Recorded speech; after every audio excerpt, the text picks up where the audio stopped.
종목 분석으로 LIG 넥스원을 보겠습니다. 최근에 보시면 이제 방산주의 분위기가 굉장히 좋아요. 하나 에어로스페이스도 주가가 상당히 좋고요. 한국항공우주도 좋습니다. 예전에 그 방산주 하면은 그 대북 관련된 이슈로만 움직이는 뭐 북한이 미사일 쏠 때 상승하는 네, 그런 종목이다. 이런 경향이 강했지만 최근에는 달라졌어요.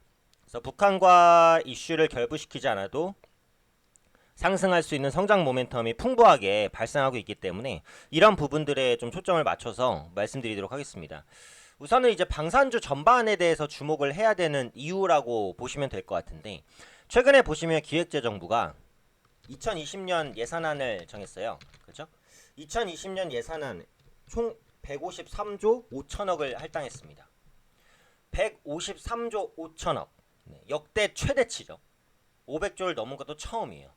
경기가 안 좋다 보니까 적자 재정을 적극적으로 편성해서라도 경기를 살리겠다, 이런 의지가 있는 거죠. 근데 사실은 뭐 지금까지 경험을 보면은 이런 그 부양 정책이 효과를 거뒀는지는 잘 모르겠어요. 근데 어찌되었던 간에 2020년 예산안은 500조 이상의 슈퍼 예산안으로 편성이 됐습니다. 그럼 이 중에서 국방 예산으로 편성된 금액은 얼마냐? 50조 2천억 원입니다. 그러니까 내년에 편성된 총 예산의 10% 정도가 국방 예산으로 편성이 된 거예요. 그러니까 상당히 많은 금액이죠. 올해 대비 7.4% 증가했고요. 역시 최대치입니다. 그리고 국방부가 최근에 발표한 그 국방 중기 계획, 이걸 발표할 때 북한이 엄청 반발했었는데, 그 국방 중기 계획에 따르면요, 군은 내년부터, 그러니까 2020년부터 2024년까지 290조 원 이상의 국방비를 투입하겠다라고 밝혔습니다. 국방 중기 계획에 따르면 2020년부터 2024년까지 290조 원 이상의 국방비를 투입하겠다고 했어요.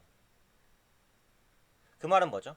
계속해서 국방 사업에 대한 투자를 늘린다는 거죠. 이런 부분들이 최근에 방산주를 밀어올리고 있다라고 보시면 돼요. 그리고 우리나라 같은 경우 저출산이 심하죠.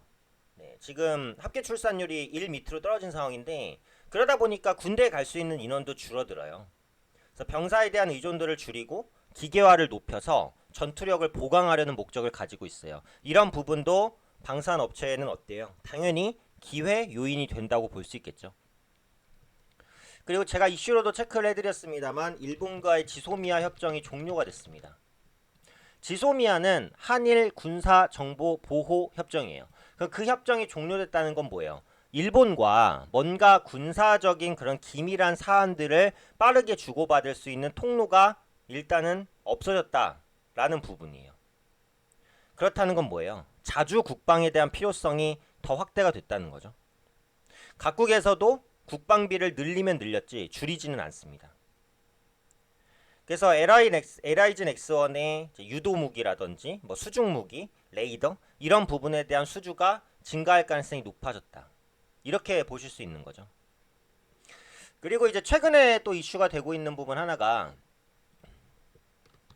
비호복합 수출 기대감인데, 비호복합이라는 말만 들으면은 이걸 모르시는 분들은 이제 이게 뭔가라고 생각하실 것 같은데, 무기예요, 무기. 이게 이제 그 이동식 대공포인데,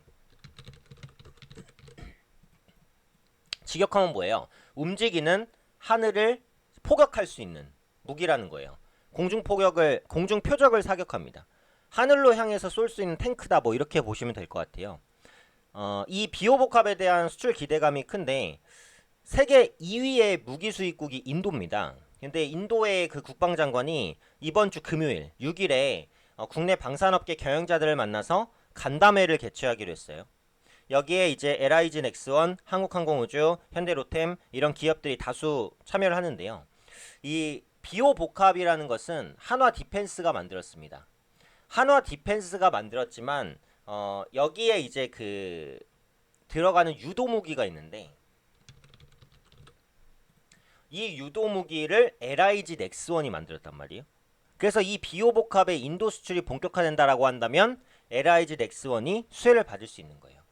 그래서 이런 복합적인 모멘텀에 의해서 LIG 넥스원이 현재 주가가 좀 상승하고 있다라고 보시면 될 것 같고, 또 이제 그 지난달에 LIG 넥스원이 국방 드론 기술 개발 업무 협약을 체결을 했어요. 그래서 광주광역시 그리고 한국전자통신연구원 등과 국방 목적용 기술 개발 협약을 체결했습니다. 그래서 앞으로 국방 드론 표준화 사업과 임무 장비 사업 이런 것들을 좀 담당하고 AI 기술이 접목된 드론 개발도 확대할 것 같아요. 그래서 드론 관련주로서의 모멘텀도 부각이 되고 있다라고 보시면 되겠고요. 이게 이제 그 차트를 볼 때 약간의 그 역헤드앤숄더 형태가 좀 나타나는 부분이 있어요. 헤드앤숄더는 이제 고점 부근에서 하락하는 패턴인데 역헤드앤숄더는 바닥권에서 나타났을 경우에는 상승 전환 패턴입니다. 그래서 역헤드앤숄더 패턴이 완성되고 상승을 하죠. 제가 교육 영상에도 앞으로 이제 기회가 되면은 패턴 관련 분석 영상을 또 올려드리도록 할 텐데 어쨌든 그래서 그런 부분들이 부각되며 상승하고 있고 이 종목은 워낙에 낙폭이 컸어요. 2010년부터 6년부터 계속 빠졌어요. 근데 아까도 말씀드렸듯이 지금 한화 에어로스페이스 단기간에 굉장히 많이 올랐습니다. 한국항공우주 네 역시 많이 올랐죠. LIG 넥스원이 상대적으로 좀 덜 올랐어요. 그래서 이제 올라가는 부분이다라고 보니까 이게 뭐 우상향으로 쭉쭉 간다고 하진 않더라도 조정 이후에 눌림을 보이면서 완만한 상승 정도는 보여줄 수 있다라는 거죠.